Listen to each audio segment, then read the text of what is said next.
right, so anyway, when last we left our other intrepid adventurers...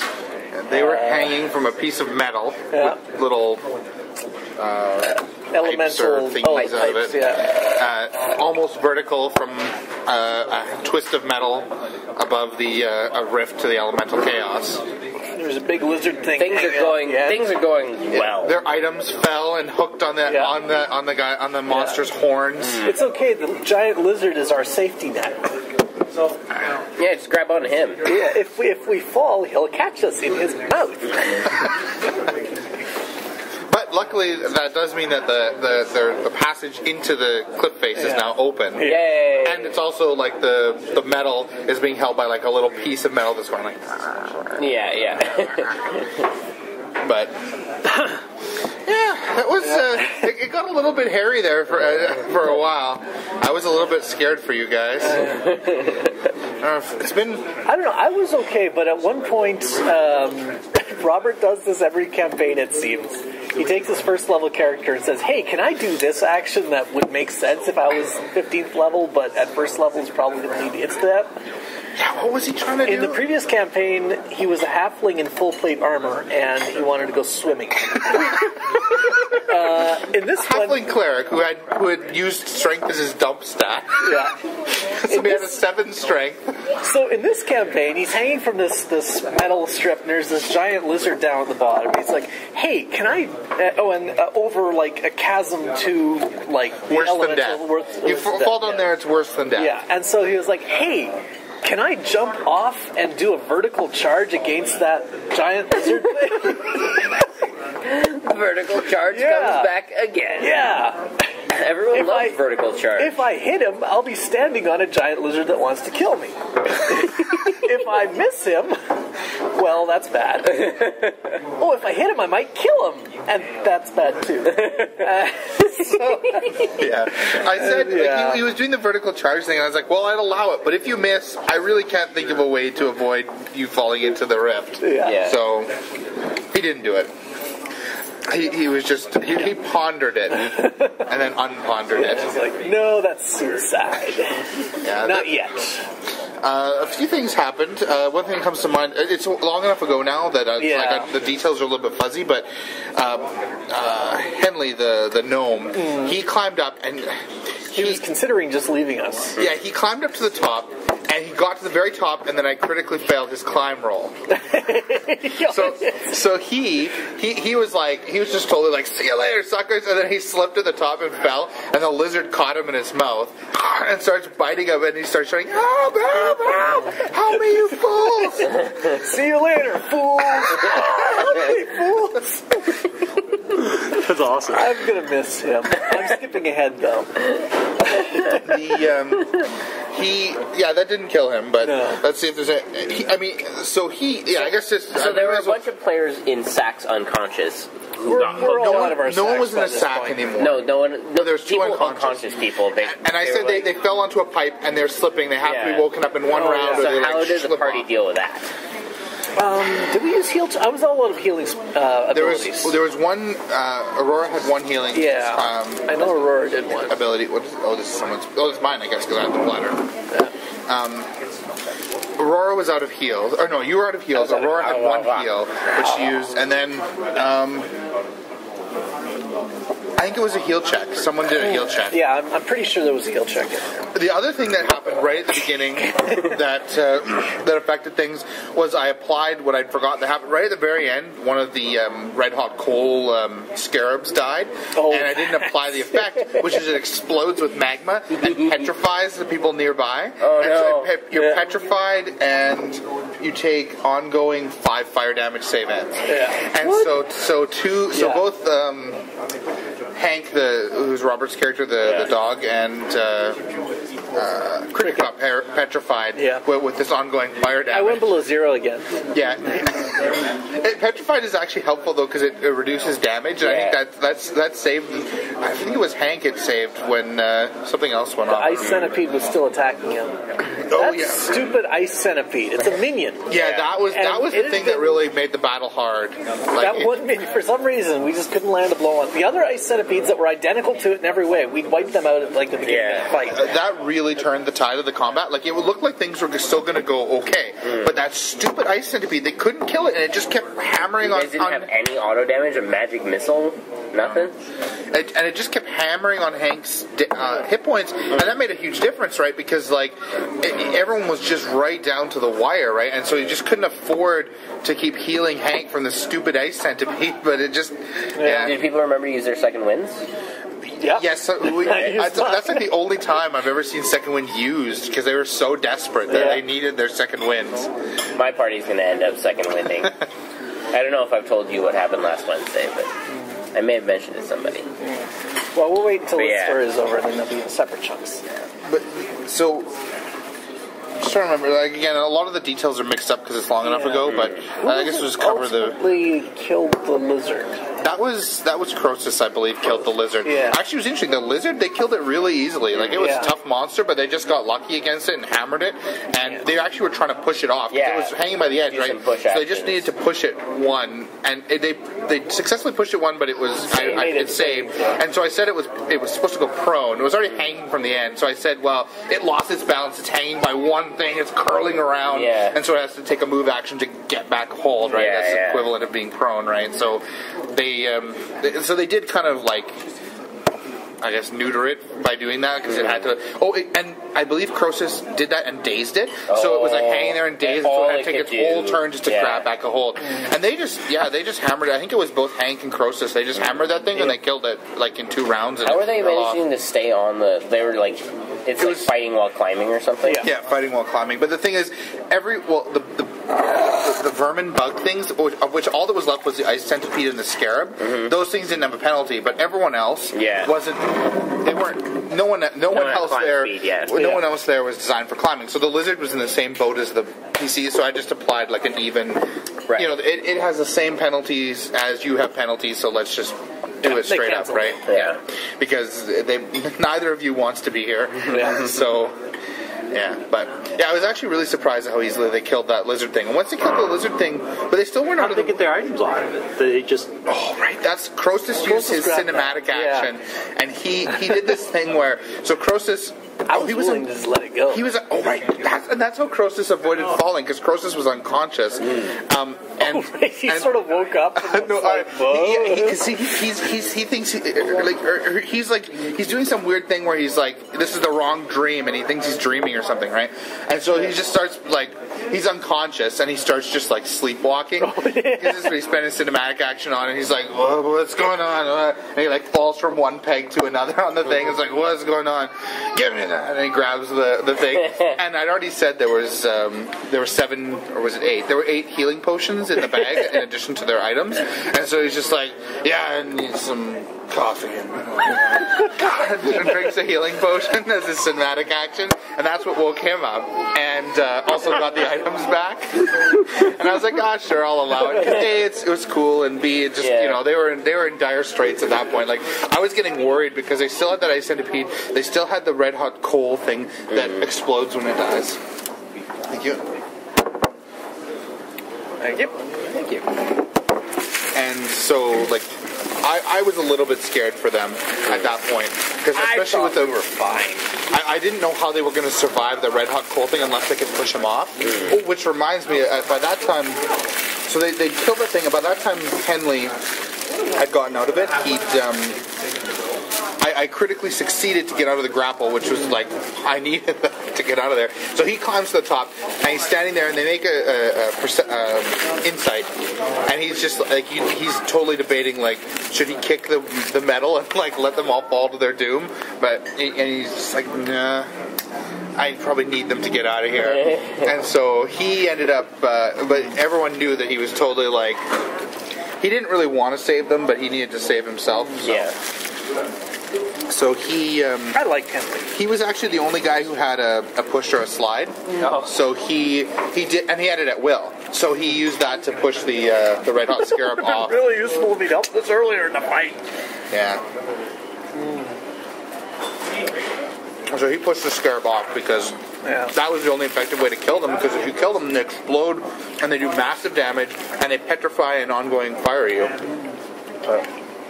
Maybe we should pause till Mika gets back. Yeah, we'll do. What did Mika order? Oh, some sort of beef pizza thing.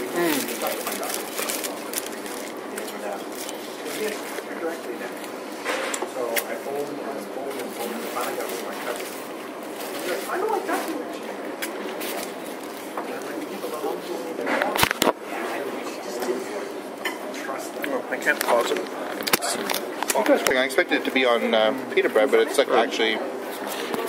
So we paused. We didn't. All we said was since I restarted it now. all we said was that Henley did cave and help them, which was really important because he pushed the scarab off, because that was key. Because when it died, it really sucked. So they really wanted to push it off. Right. And he had to push it well, or slide actually. No, it's close. Doesn't matter. So Henley did help them out, even though it wasn't his first choice. So then we all climbed up. Yeah, at that point, someone killed the ice centipede, and it was a little bit. It was even then. It was a little bit tenuous because people were dying, and like people had to, people were making heal checks to stave off death and harrying people. Like it was, the party was in bad shape. And I think I've got 2 strikes now. 2 death strikes. yeah, and. Yeah, and I said, okay, now that you're not in combat and the thing isn't shaking, it's only a DC 8 to climb. It's really good, because right after that someone rolled a 3 on their climb check, which was just enough to not fall. If it had been 10, which it was before, they would have fallen, and there was no lizard to catch them in its mouth. Because I think more than one person fell into the lizard's mouth, because that was sort of my backup, right? If you fell, instead of falling to the abyss, the thing bites you, does damage, and then you're grappled, right?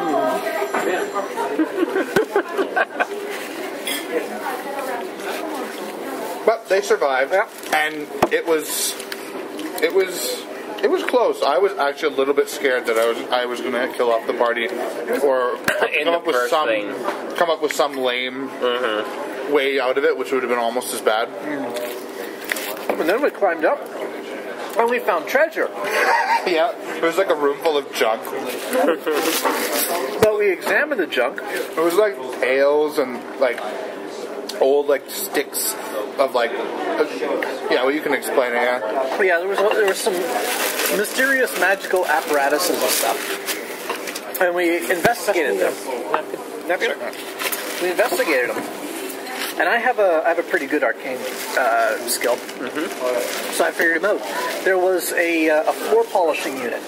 A Zamboni. It was a giant black cube with a handle. Yeah.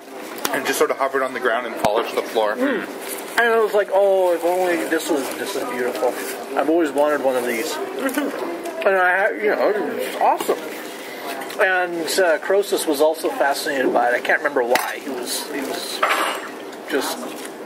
I don't know. I think that was when he went into one of his long monologues.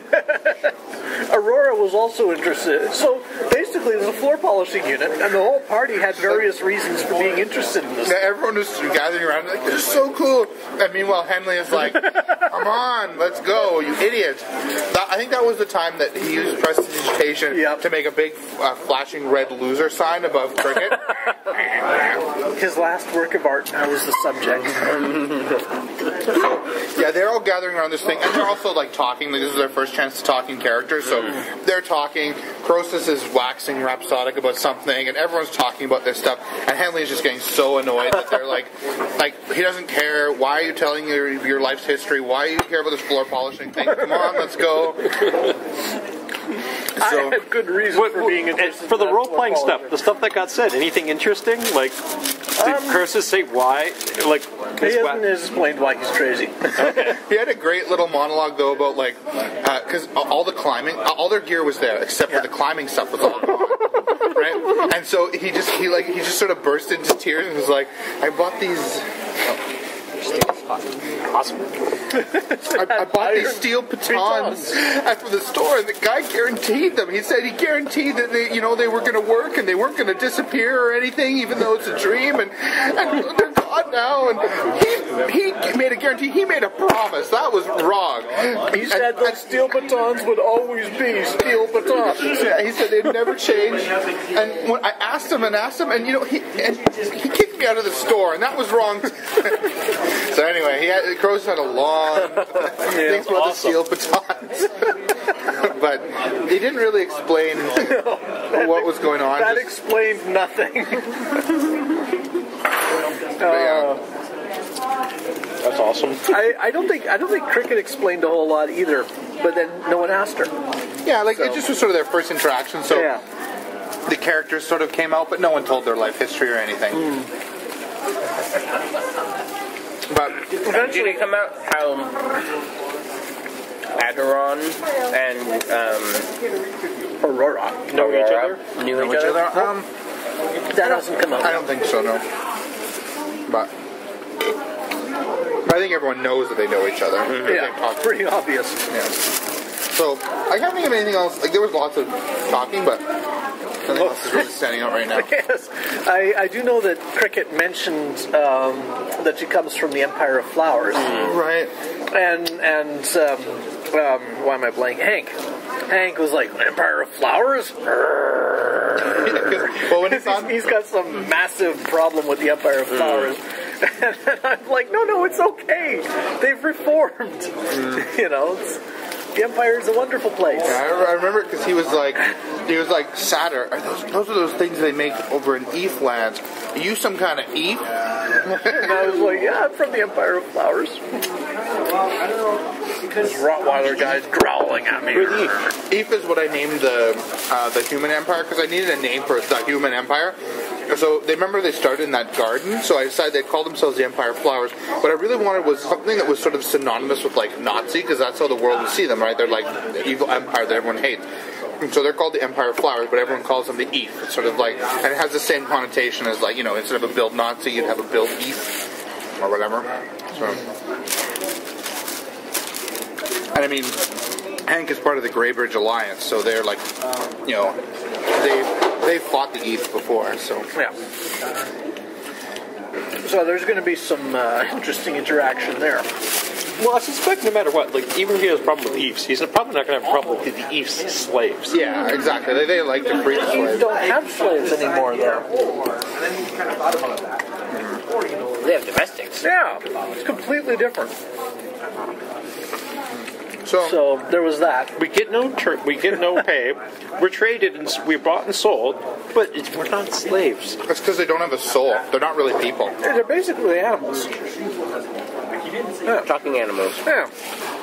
Yeah. It's like if you've got like a water elemental bound ship's engine or something. That's not like it's crew or anything. It's an engine. I think that'll be interesting how that plays out because, I'll make sure to say to the characters that that's the prevailing thing that the Eve always say, and then they'll have to decide for themselves what they think.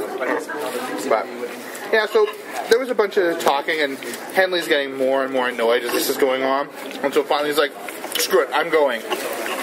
Just like bursts out of the open door because the door was busted down because that lizard had busted through this room to get out there.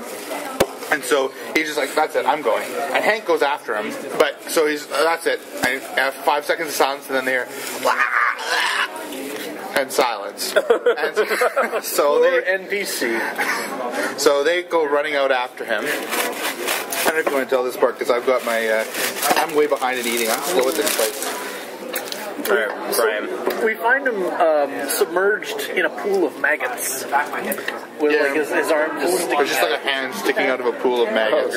And we very carefully pull him out, and he's totally dead. Yeah, it's basically a hand attached to a skeleton. So we started calling them piranha maggots. Them some hungry maggots. Yeah. So we discover that we're in this ruined sort of restaurant type place. There's like tables and chairs all over the place. Oh, weird. Yeah, It's really old. there's tables and chairs. It's like marble floor. It's very elegant oak appointments and stuff. None of us are able to read any of the writing on anything, which means it's probably Ood. Because we've got among us people that can read Panoblin, which was the other major possibility. And you made a history check, and we're it way was out of either there. Panoblin or Ood. Yeah. And it's clearly not Panoblin because the people who read Panoblin can't read the signs. So. Ooh. It's okay, they're all dead. I'm fine with it now. Anyway. So we start tentatively exploring the place. Hank opens a bad door. Yeah, he busted down with his maul. It was filled also with maggots, and they came pouring out. And they swarm over him, and he comes out. It took 20 damage and 10 ongoing, which is terrible at level 1, right? Yeah. But they did some stuff to prevent the 10 ongoing before it even went off. That's good. He made a heal check, but unfortunately he auto-contracted the disease fly strike, which is it's actually a real disease. It was actually kind of funny. I'd find this in advance, but when we first encountered the maggots, Robin started talking about fly strike, which is something that like animals get, like sheep or whatever will get, and where like flies lay eggs. If they have like poo crusted on their butt, flies lay eggs in it, and then the maggots burrow into their flesh, and it's really awful because in order to, like, the animal will die unless you do something about it. So like you have to take tweezers and pull the maggots out of the sheep's rump, right? It's the grossest thing ever. So she was talking about how gross this is, and I had already planned that if you got covered in the maggots, you auto contracted, and if you even got near them, or if you got near them, you had a chance. But no one had failed at that yet. So Hank got fly strike, so he has maggots living in him now. And it's a disease. It works like a standard 4th edition disease, but it's pretty nasty. It was at that moment, as they were pulling him out of the maggot pile, that all of a sudden you hear, "Now's the time, attack!" Goblins everywhere. They all came swarming out of hiding. Bunch of minions and some non-minions. Fight started. That's about where it ended. We sort of got maneuvered into... Yeah, we just sort of did the first round. They didn't get a surprise round because they failed their stealth check at the last second. So the party got to go first, which is probably going to save them, because I thought the party would have slept by now, which was dumb because they wouldn't have slept in the room right next to the open chasm, but I wasn't thinking about that. And like, they ambushed them when they were right next to the maggots, so they could like push them in and stuff. Yeah. But because they didn't get a surprise round and the party won initiative, the party all ran away from the maggots, and they're nowhere near them now. And actually, a bunch of them will have to run past the maggots in order to get to us. And the maggots have like an aura damage thing. Yeah, and the maggots like jump, so if you get near them, they attack you with it. And they're mostly minions trying to get past it. So I suspect if like, I think we've basically. Well, there's another way around though. It's just a long way. I suppose. But yeah, that's a big benefit. This has been the most unluckiest day of my life, I think. Almost. Second unluckiest day of my life.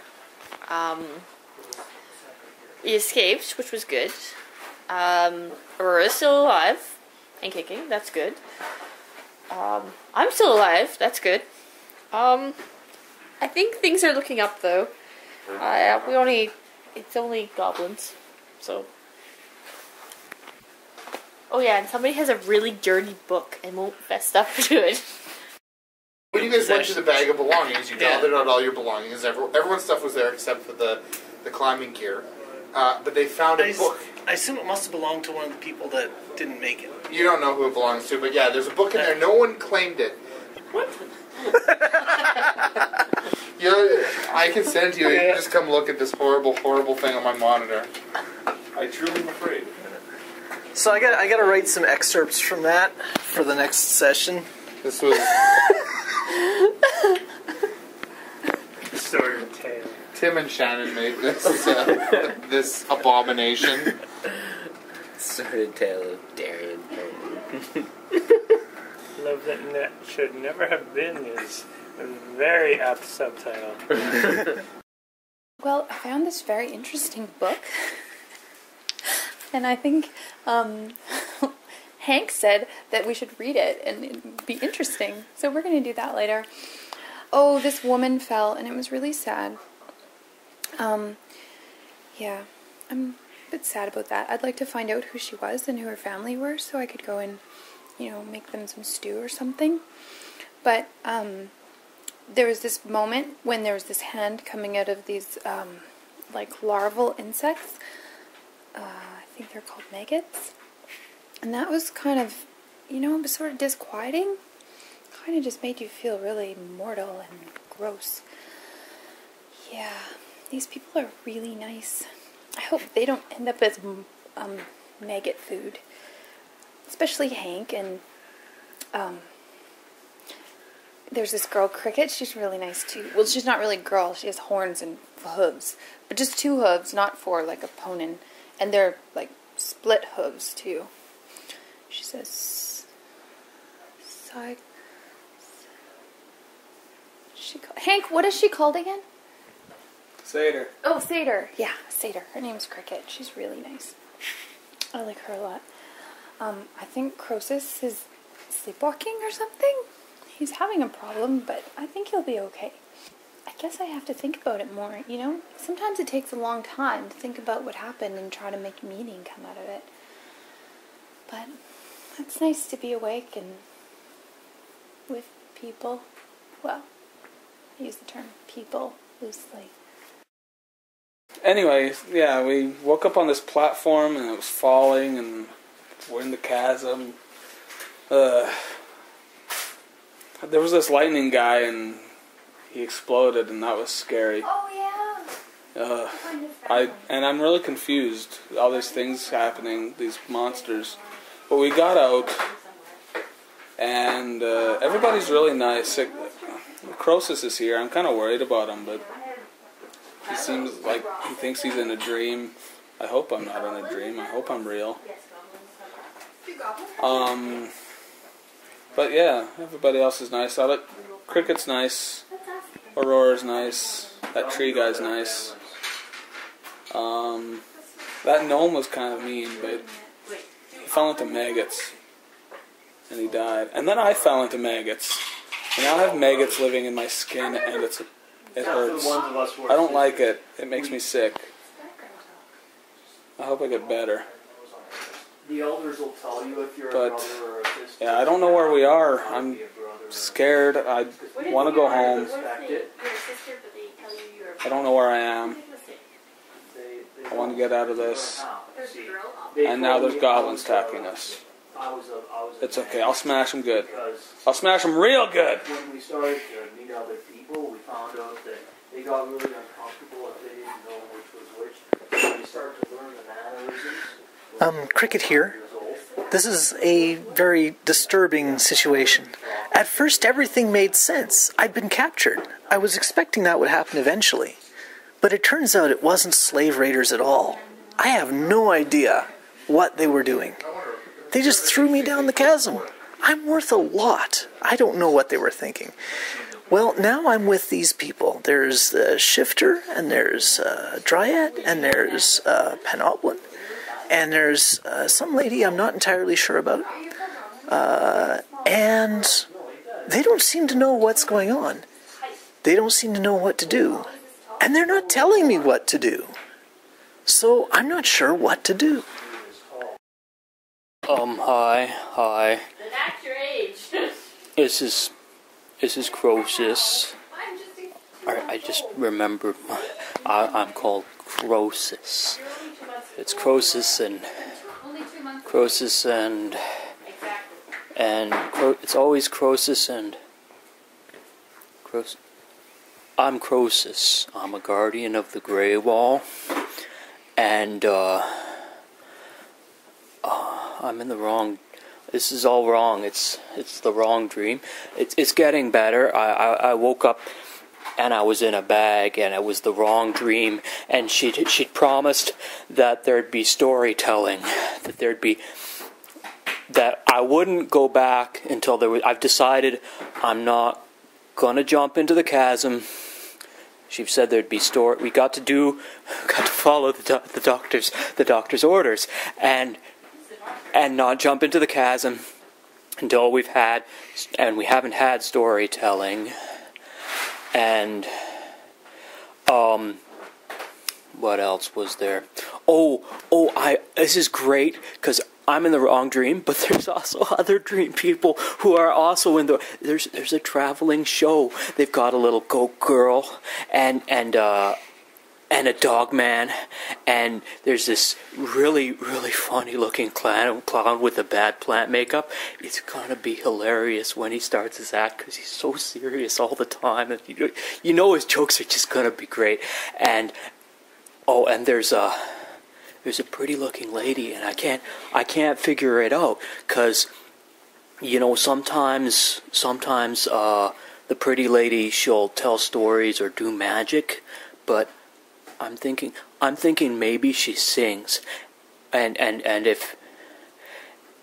maybe if she sings, maybe she'll take requests. Like, sometimes they ask for a volunteer or something, and I'd love to go up and take part. And I've always wanted to see a traveling show, and if she takes requests, there's a song I've been wanting to hear. If I could, it goes, da da da da da. No, I'll remember it and I'll ask her to sing. I want to hear that so much. That'd just be great. Thank you.